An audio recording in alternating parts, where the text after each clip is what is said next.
Hi viewers, welcome to cinema panchayat. నేను మీ Uma. Please like, share and subscribe. తమన్నాని క్షమాపణ అడిగిన పార్థిబన్ తమిళ నటుడు.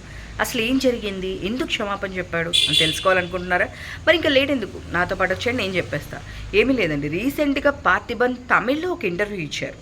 ఆ ఇంటర్వ్యూ ఇచ్చినప్పుడు ఈ మధ్య సినిమాలో స్టోరీ లేకపోయినా పర్లేదు, హీరోయిన్ డాన్స్ ఉంటే చాలు హిట్ అయిపోతుంది అని చెప్పి తమన్నాను ఉద్దేశించి మాట్లాడడం జరిగింది. దాని తర్వాత చాలా విమర్శలు వచ్చినాయి. అలా ఎలా మాట్లాడతారు, మేము ఇంత కష్టపడి మూవీ చేస్తున్నప్పుడు అని చెప్పేసి చాలా విమర్శలు వెల్లువెత్తాయి. దాని తర్వాత ఆయన, లేదు నన్ను క్షమించండి, మీరు ఎవరు నన్ను తప్పుగా అర్థం చేసుకోవద్దు, నేను ఎవరిని ఉద్దేశించి అనలేదు. జనరల్గా ఈ మధ్య ప్రేక్షకులు సినిమాలోని స్టోరీ దానికన్నా కూడా హీరోయిన్ డాన్స్ చేస్తే చాలు అది చూడ్డానికే వస్తున్నారు అని చెప్పారు. లేదు, నేను ఎవరిని ఉద్దేశించలేదు అని చెప్పేసి ఆయన క్షమాపణ చెప్పడం కూడా జరిగింది.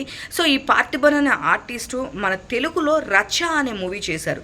రచ్చలో తమన్నాకి ఫాదర్ క్యారెక్టర్ చేశారు. అండ్ ఆయన తమిళ్లో ఒక డైరెక్టర్ అండ్ తమిళ్లో చాలా మూవీస్ చేశారు. బట్ తెలుగులో వచ్చేసి రచ్చ అనే ఒక మూవీలో తమన్నాకి ఫాదర్ క్యారెక్టర్ చేశారు. సో ఇలాంటి మరిన్ని విషయాలు తెలుసుకోవాలనుకుంటే please like, share and subscribe cinema panchayat. నేను మీ ఉమా.